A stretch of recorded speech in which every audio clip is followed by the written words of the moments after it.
오늘 좀 말씀을 전하기 앞서서 자녀라는 말을 좀 성도님들께 이렇게 물어보고 싶습니다. 자녀라고 하면은 어떤 마음이 드십니까? 또한 부모라는 말을 들었을 땐 어떤 마음이 드십니까? 자녀와의 처음 만남은 그를 만나기 전, 그를 보기 전부터 이루어집니다. 엄마의 뱃속에 있을 때에 아이는 생겨나고 성장하게 됩니다. 우리는 이때에 엄마의 배를 만지면서 우리가 일방적으로 이야기하고 대화하는 것 같지만 사실 아이가 배고프면은 배고프다고 신호를 주고, 또 엄마가 울면 같이 울고, 뭐 웃으면 같이 웃고, 엄마와의 하나가 되는 그 상태라고 합니다. 그렇게 얼굴도 보지 않았던 그 존재와의 그 일체가 될 수 있다는 것은 오직 그 아이가 그 어머니 안에 거하였던 상태, 오직 하나가 되었기 때문에 가능한 일인 것입니다. 그렇게 아이가 태어나서 또한 무럭무럭 자라게 됩니다. 그럴 때면은 이제 아이가 태어나서도 어린 아이 상태일 때는 꼭 품고 다닙니다. 그렇게 무럭무럭 자라게 되면은 지금 어디선가 당장에 집에 소파에 누워서 핸드폰을 보고 있는 우리 다 큰 자녀들을 볼 수 있을 것입니다. 그런데도 그 자녀가 너무 예쁘고 사랑스러운 것은 그 자녀와의 첫사랑이 있기 때문입니다. 그 감동, 그 사랑에 대한 그 기억은 평생 간직된다는 것입니다. 오죽하면 치매가 걸린 할머니도 자기 자식은 기억하여서 손주를 보고 내 아들이다라고 말한다는 것입니다. 그렇습니다. 사랑과 그 유대라는 것은 사실 사람의 본질이요, 진정한 사람의 가치인 것입니다. 그렇게 이제 남들은 다 치매 걸릴 만한, 죽을 만한 나이에 한 할아버지, 할머니에게 세상에서 가장 소중하고 아름다운 아이가 잉태됩니다. 그 이름은 바로 이삭입니다. 아브라함은 75세라는 나이에 가나안 땅에 와서 정착을 하고 산전수전을 다 겪습니다. 아주 고단하게 살아갑니다. 아브라함이 지칠 때마다 근데 하나님께서 매번 찾아오셔서 다시 한번 약속하시고 또 약속하십니다. 내가 사라를 통해서 진짜 너의 혈통을 줄 거예요. 끊임없이 약속하십니다. 때로는 어떤 사람의 모습으로 나타나기도 하시고, 밤에 자고 있는데 깨워가지고 하늘의 별을 보게 하시고, 그런 식으로 해서 계속 하나님께서는 그 약속을 확인시켜 주셨다는 것입니다. 그러고 보면 그 둘의 관계는 어마어마한 관계인 것 같습니다. 그 둘의 만남은 이렇습니다. 첫 만남은 창세기 12장 1절 말씀. 여호와께서 아브라함에게 이르시되 너는 너의 고향과 친척과 아버지의 집을 떠나 내가 내게 보여줄 땅으로 가라. 내가 너로 큰 민족을 이루고 내게 복을 주어 내 이름을 창대하게 하리니 너는 복이 될지라. 3절 다 함께 읽겠습니다. 너를 축복하는 자에게는 내가 복을 내리고 너를 저주하는 자에게는 내가 저주하리니 땅의 모든 족속이 너로 말미암아 복을 얻을 것이라 하신지라. 아멘. 맨 처음 하나님의 명령, 하나님의 언약을 들은 아브라함의 나이는 75세입니다. 이 말씀에는 복이 있습니다. 이 축복의 핵심은 바로 자손이 있는 것입니다. 2절을 말씀을 보면 축복은 이제 자손이 있어야지만 가능한 이 언약이고, 3절 같은 경우에는 그의 이름으로 난 족속이 있어야지만, 그 족속이 이어져야지만 모든 족속이 그 복을 얻을 수 있다는 것입니다. 즉 하나님께서 아브라함에게 복 주신다는 것은 자녀를 주겠다라는 말씀인 것입니다. 그렇게 고향에서의 75년 동안 자녀가 없는 상태에서 100세가 될 때까지 25년 동안 자녀가 없는 상태, 사실 자녀가 없는 것은 아니었습니다. 종의 아들, 하갈의 아들 이스마엘이 있었습니다. 사실 하나님이 주신 약속 앞에서 우리는 끈기가 모자라가지고 인간의 눈으로 조급한 마음에 불신을 행합니다. 그 불신의 결과가 이스마엘인 것입니다. 그 이스마엘이 태어났고, 지금 이스마엘의 족속들, 자손들은 어떻게 합니까? 이슬람이라는 종교를 통하여서 유지되고 있습니다. 그렇게 25년간 하나님의 약속의 자녀는 없었습니다. 하지만 이후에 이삭을 얻게 되죠. 이삭은 웃음입니다. 웃음이 없었던 가정에 웃음을 가져다 주신 분, 바로 하나님이십니다. 그렇게 이삭은 너무나도 귀한 자녀입니다. 하지만 종의 자녀 이스마엘은 이삭을 계속 괴롭혔습니다. 나이 차이가 어느 정도 나기도 하고, 원래 자기가 받던 모든 사랑을 한순간에 빼앗겼기 때문에 그를 학대하고 괴롭혔던 것입니다. 질투한 것입니다. 이를 본 사라는 그 모습을 참지 못하고 하갈을 학대하고 이스마엘을 함께 내쫓았습니다. 자신의 자식을 지키고자 한 단호한 모습. 그런데 실은 이스마엘은 사라의 미련한 생각 때문에 태어난 아이였고, 언약을 의심하는 마음으로 생겨난 아이였습니다. 미련함, 불신을 쫓아낸 것입니다. 하지만 그의 방법은 어땠습니까? 평화로운 방법이 아니었습니다. 그래서 그 두 민족은 지금까지 평화롭지가 못합니다. 그렇게 사라는 이삭을 어찌했든 지켜냈습니다. 이삭은 그렇게 무럭무럭 자라게 되었습니다.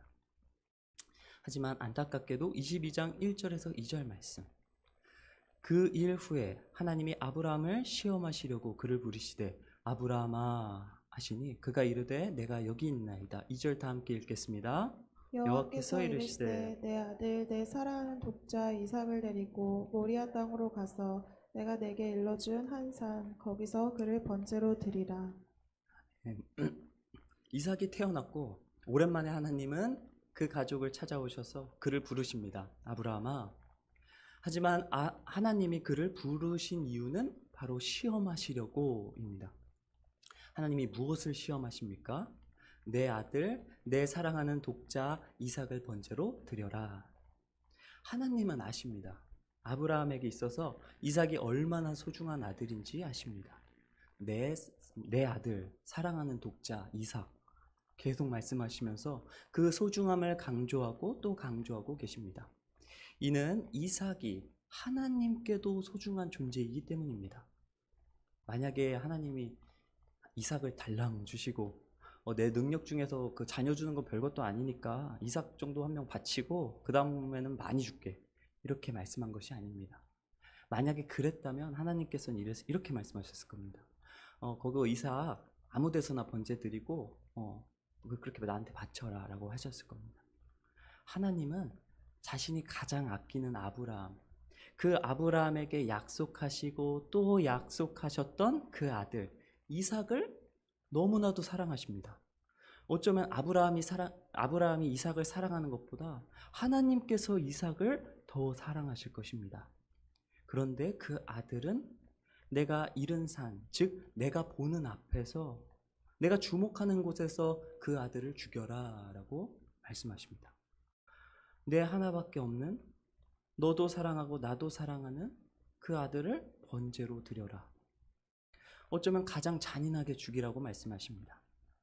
번제는 인간의 죄를 제물에다가 이렇게 전가하여서 모든 것을 갈기갈기 찢고 태우는 제사입니다. 아브라함은 모든 민족의 복입니다. 그 모든 민족의 복이 모든 죄를 하나뿐인 독자 사랑하는 아들에게 다 전가하여서 그 아들, 그 이삭을 그 죄 가운데에서 모든 피를 흘려 죽게 한다. 오졸이 태워낸다. 그렇게 말씀하는 것입니다. 그런데 만약에 아브라함이 봤을 때 평소 하나님 같지 않은데 하면서 그가 평소에 하던 대로 하나님과 이렇게 대화로 풀었으면 어떻겠습니까? 하나님, 기껏 하나님께서 주신 아들인데 왜 그렇게 데려가려고 하십니까? 안 됩니다. 봐주십시오. 아브라함은 충분히 하나님과 그렇게 결단을 맺고 이렇게 저길 이야기를 해도 충분히 가능할 정도의 믿음의 사람이었습니다. 근데 무엇 때문인지 그는 아무 말도 하지 않고 순종합니다. 무엇 때문에 아무 말도 없이 순종하였을까요? 그는 하나님에게 이유도 물어보지 않고 마치 하나님이 이 시험을 왜 하려고 하신 것인지 인간으로서는 다 알 수 없지만 하나님의 무엇인가를 본 것처럼, 무엇인가를 느끼는 것처럼 그는 순종합니다. 그 둘의 관계에서 우리가 알 수 없는 묘한 기류가 흐릅니다. 창세기 22장 3절에서 5절, 아브라함이 아침에 일찍 일어나 나귀의 안장을 지우고 두 종과 그의 아들 이삭을 데리고 번제에 쓸 나무를 쪼개어 가지고 떠나 하나님이 자기에게 일러주신 곳으로 가더니 제3일에 아브라함이 눈을 들어 그곳을 멀리 바라본지라.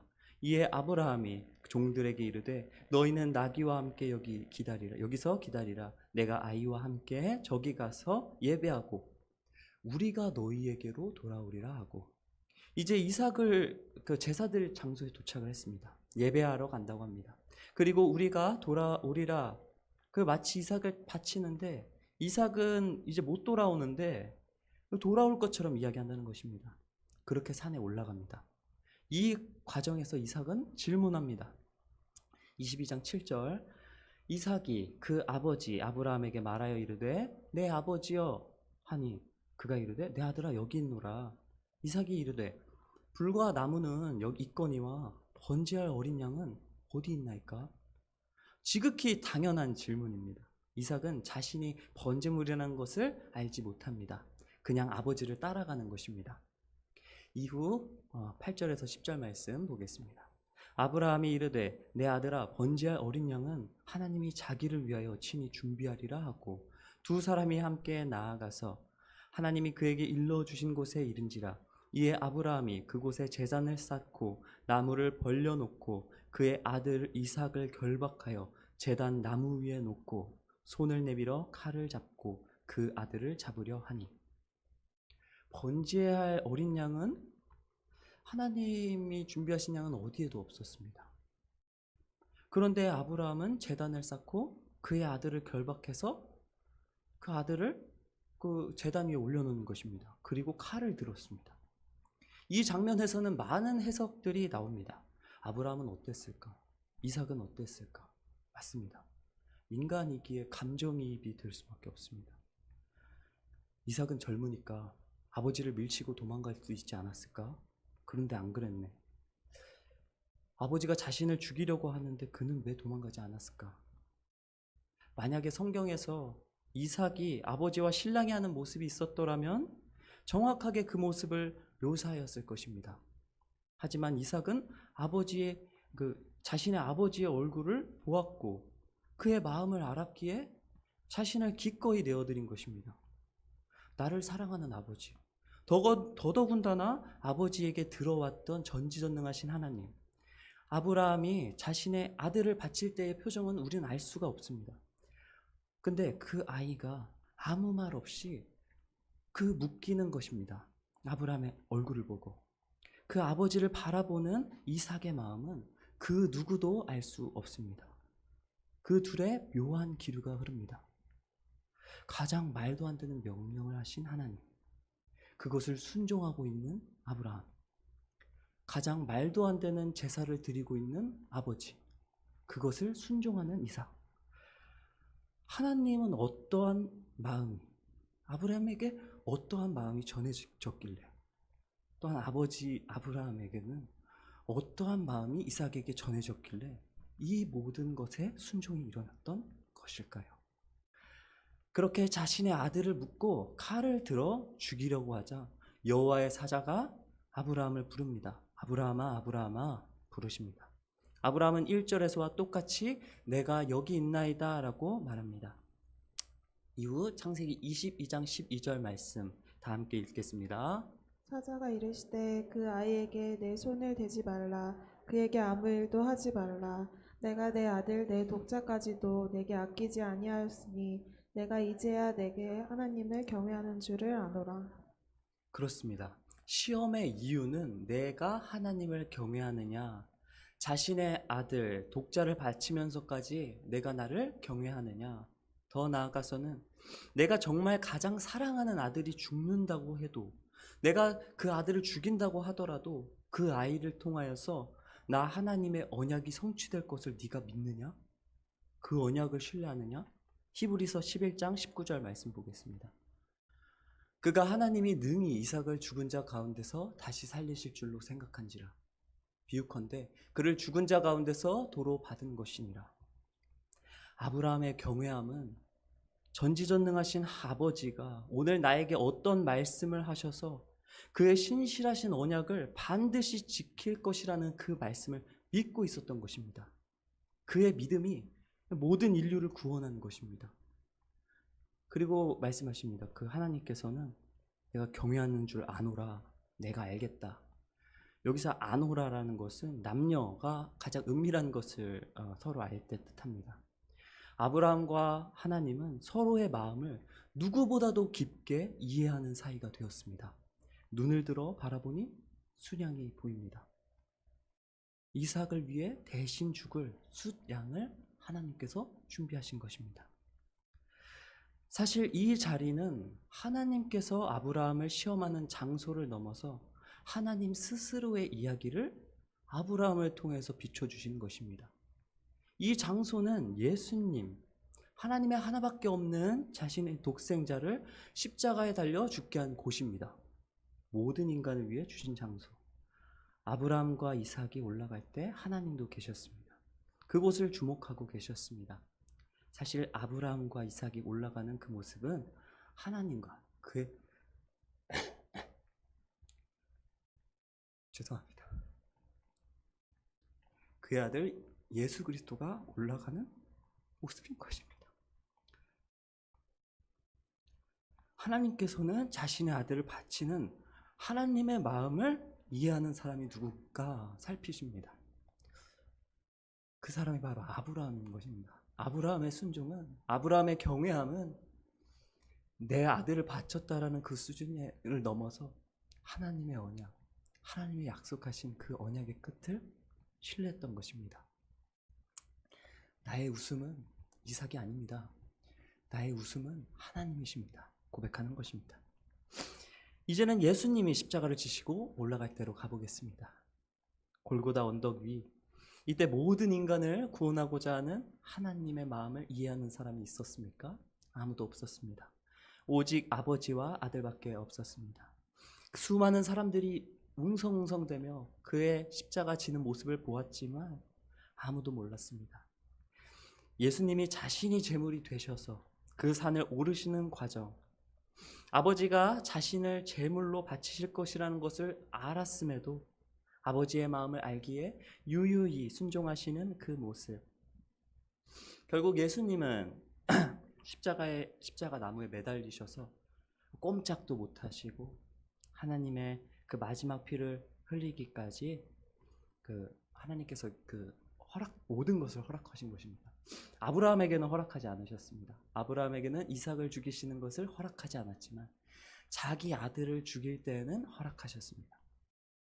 이삭은 해피엔딩으로 끝납니다. 하지만 자신의 아들에게 있어서는 전혀 반대되는 가장 비참하고 슬픈 이야기로 끝내셨습니다. 그렇게 하나님은 자신의 아들을 죽이심으로써 모든 인류를 구원하시고 언약의 끝을 자신의 마음을 가장 잘 이해하는 아브라함에게 보여준 것입니다. 그리고 이렇게 말씀하십니다. 아브라함아, 내가 내 아들, 내 독자까지도 내게 아끼지 아니하였으니 내가 이제야 내가 하나님을 경외하는 줄 아노라. 그럼 우리에게 오늘날 이렇게 말씀하십니다. 누구야? 내가 내 아들, 나의 독자까지도 너에게 아끼지 않으면서 이렇게 주었는데 내가 이제 하나님이 너를 사랑하는 줄 알겠느냐? 물어보십니다. 하나님은 이 사건 이후에 이전처럼 아브라함에게는 찾아오셔서 언약을 말씀하시지 않으십니다. 이제 둘은 같은 사건, 그 같은 사건을 함께 겪은 완전한 하나의 관계가 되었습니다. 이제는 말을 하지 않아도 서로를 알고 아브라함은 하나님을 경외하고 하나님은 아브라함을 지키시며 그의 자손이 구원을 받을 수 있는 그 길을 계속해서 지켜 행하십니다. 아브라함의 약속은 이삭에게 언제 나타났습니까? 이삭이 애굽으로 내려가려고 할 때, 이삭의 믿음이 가장 약하여질 때 하나님께서는 똑같이 찾아와 이삭에게 약속하십니다. 창세기 26장 3절에서 5절 말씀. 이 땅에 거류하면 내가 너와 함께 있어 내게 복을 주고 내가 이 모든 땅을 너와 내 자손에게 주리라. 내가 내 아버지 아브라함에게 맹세한 것을 이루어 내 자손을 하늘의 별과 같이 번성하게 하며 이 모든 땅을 내 자손에게 주리라. 내 자손으로 말미암아 천하 만민이 복을 받으리라. 이는 아브라함이 내 말을 순종하고 내 명령과 내 계명과 내 율례와 내 법도를 지켰음이니라 하시니라. 이제 그 약속이 아들 이삭에게 그대로 성취되어 가고 있습니다. 그렇게 예수님까지 흘러가게 됩니다. 실은 그 사건, 그 시험을 겪은 아브라함과 이삭은 그 둘이 그 시험을 겪은 것이 아닙니다. 하나님과 예수님의 이야기인 것입니다.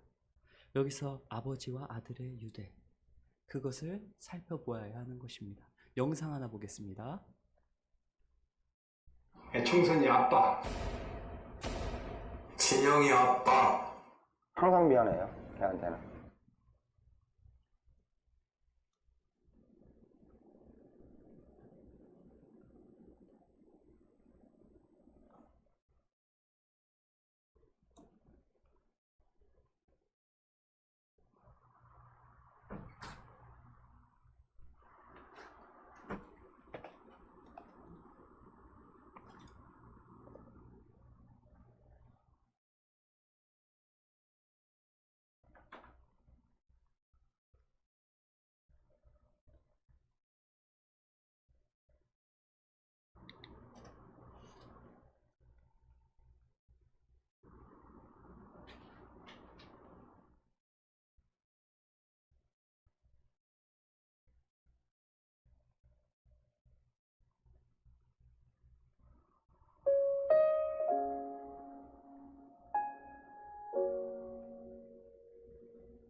총선이 아빠, 김용봉.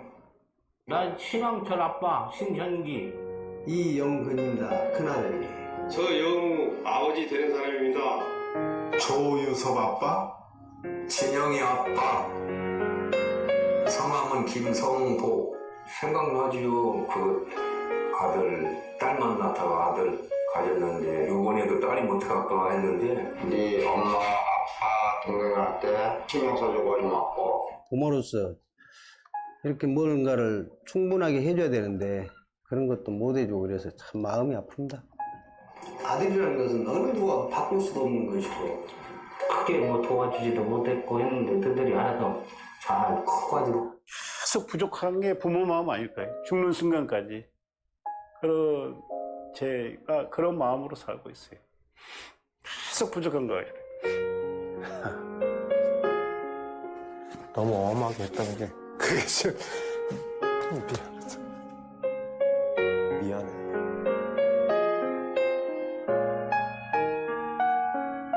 항상 내가 부족하고 항상 미안해요, 걔한테는. 미안하다 참 모든 것이 부족하고 못 가르치고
말씀을 맺겠습니다.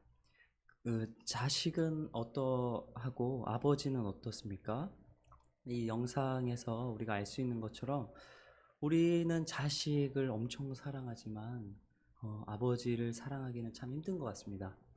그럼 하나님께서는 왜 사람을 이렇게 만드신 걸까요?